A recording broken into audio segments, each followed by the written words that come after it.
Livro de Judas, versão viva.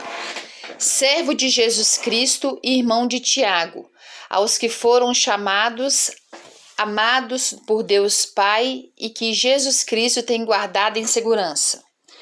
Que vocês possam receber mais e mais da misericórdia, da paz e do amor de Deus.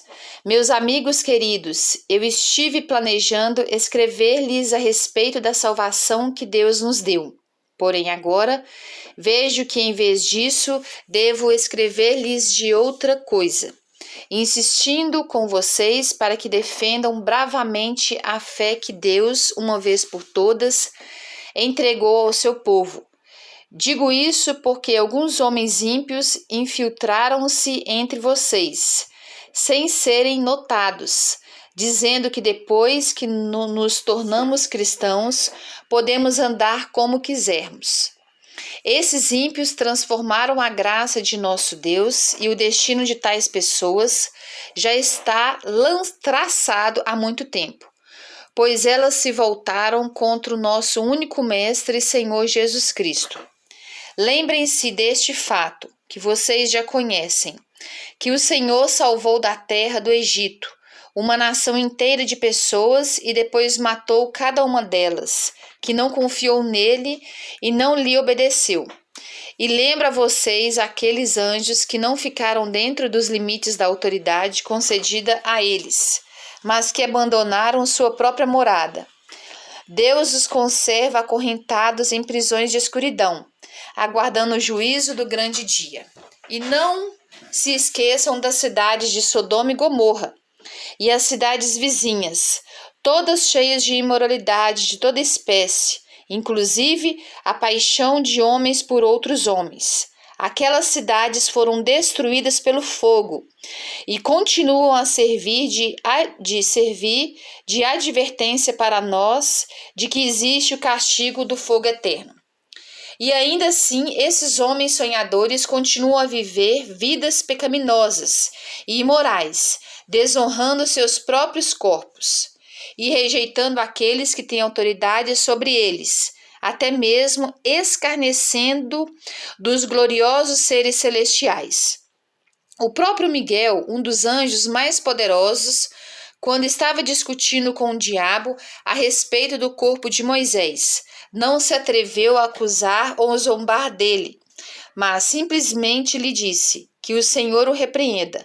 Mas esses homens zombam e praguejam contra tudo o que não compreendem, e como animais irracionais, fazem tudo o que lhes dá vontade de fazer, e desse modo se corrompem. Ai deles, porque estão seguindo o exemplo de Caim, e como Balaão, eles fazem qualquer coisa na esperança de obter lucro, e foram destruídos na rebelião de Coré. Quando esses homens se juntam a vocês nas festas fraternais da igreja, são manchas malignas no meio de vocês, dando escândalo,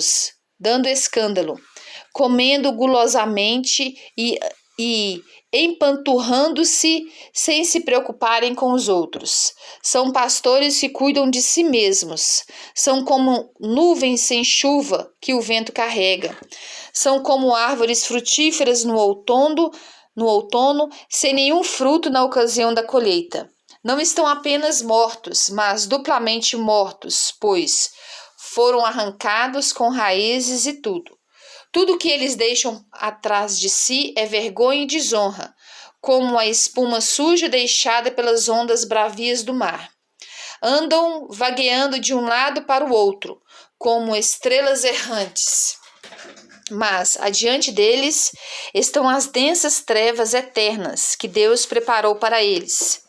Enoque, que viveu há muito tempo, a 7ª geração depois de Adão, sabia a respeito desses homens e sobre eles disse o seguinte: Eis que o Senhor virá, acompanhado de milhares e milhares de seus santos, para trazer o juízo a todas as pessoas do mundo e convencer todos os perversos das coisas terríveis que fizeram em rebelião contra Deus, e revelar todas as palavras terríveis que esses pecadores ímpios disseram contra eles.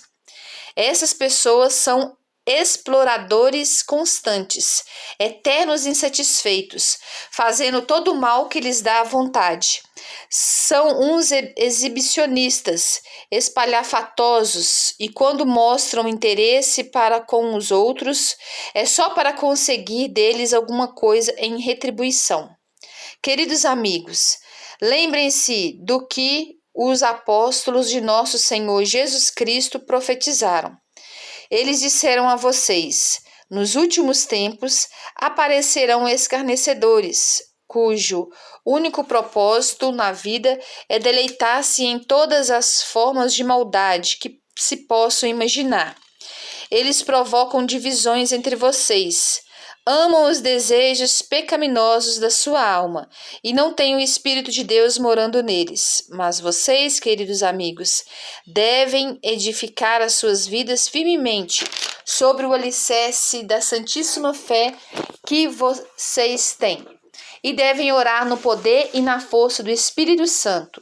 Continue vivendo no amor de Deus enquanto esperam pacientemente que a misericórdia de nosso Senhor Jesus Cristo lhes dará a vida eterna. Tenham compaixão daqueles que duvidam. Salvem alguns, arrebatando-os do fogo. E quanto aos outros, ajudem-nos a encontrar o Senhor, sendo misericordiosos com eles. Mas tomem cuidado para que vocês mesmos não sejam arrastados para os mesmos pecados deles. Detestem qualquer vestígio do pecado deles, mesmo a sua roupa, contaminada pelos seus desejos pecaminosos. Aquele que é poderoso para guardá-los de escorregar e cair e de levá-los perfeitos e sem pecado à sua gloriosa presença com vigorosas aclamações de alegria perpétua. Aquele que é o único Deus que nos salva, por meio de Jesus Cristo nosso Senhor. Sim. A Ele toda glória, todo o esplendor e majestade, todo o poder e autoridade que pertencem a Ele desde o princípio, agora e para todo sempre. Amém.